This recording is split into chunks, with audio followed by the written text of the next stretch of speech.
Sir आज आप विद्यालय में आए थे।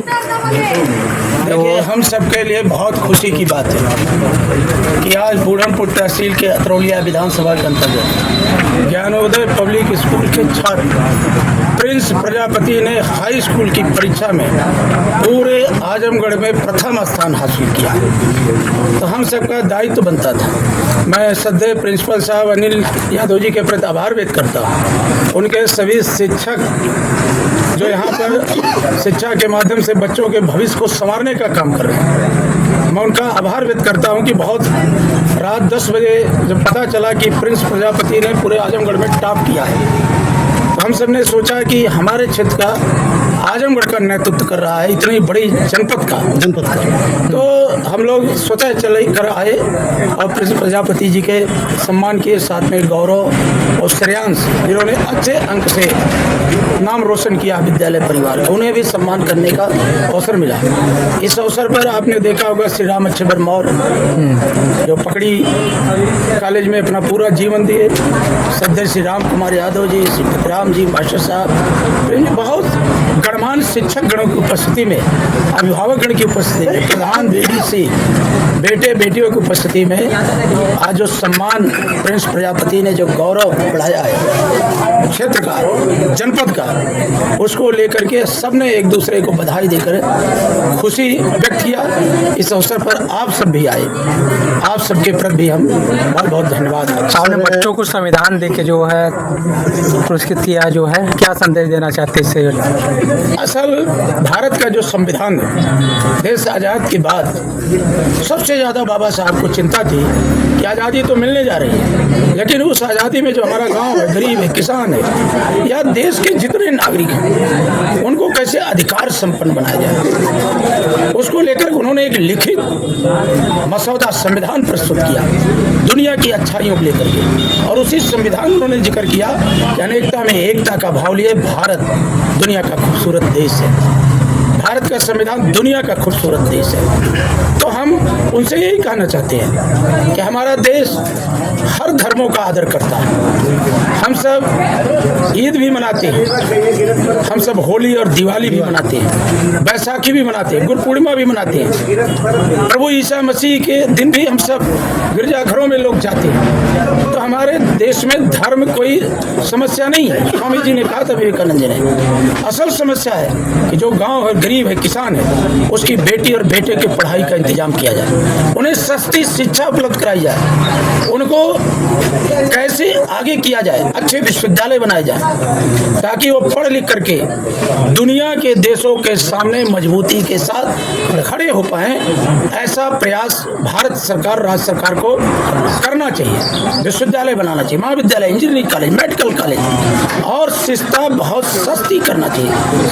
शिक्षा का बजट बढ़ाना चाहिए जिससे भविष्य हो रहे समय पर नियुक्तियां निकलनी चाहिए, वैकेंसियां निकलनी। आज आप देखते हैं बड़े पैमाने पर नौजवान कुंठित है, निराश है।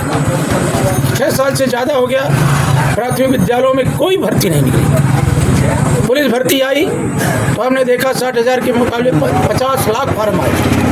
आखिर वो गरीब या नौजवान वो कहाँ जाएगा? तो सरकार को सबसे ज़्यादा चिंता करनी चाहिए शिक्षा, रोजगार, महंगाई, भ्रष्टाचार। सर, जिस विद्यालय पर आप आए हैं, बच्चों को भी सम्मानित किया है, वो भी ऐसे विद्यालय बच्चे को जो जिला टॉप किया है। तो इस विद्यालय परिवार को और उस बच्चे के अभिभावक से आप क्या कहना चाहेंगे? देखिए, मैं तो बराबर कहता हूँ, आपके चैनल के माध्यम से भी कहता हूँ कि बाबा साहब ने कहा था कि शिक्षा उस शेरनी का दूध है जो जी पेगा घुर्राएगा। तो हमारे समाज के लोग जो गाँव में रहते हैं, वही बच्चे उनके भविष्य हैं, उनको बनाने के लिए आपने देखा बहुत नारे लगे कि आधी रोटी खाएंगे, बेटे को पढ़ाएंगे, बेटी को पढ़ाएंगे।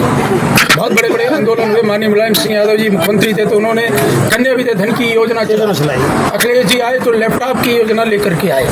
वो नौजवानों को बार बार प्रेरित करने का काम करते थे कि आप टेक्नोलॉजी से जुड़ो, तकनीकी से जुड़ करके अपना भविष्य भी बनाओ और गाँव देहात सबके भविष्य बनाओ। लेकिन मुझे कहते हुए निराशा हो रही है। हम ऐसे दौर में सम्मान करने आए थे जब कल ही उत्तर प्रदेश का बोर्ड का परिणाम आया है। देश में बहुत बड़ी बेचैनी है। देश में लोग जो बौद्धिक तबका आज वो निराश है।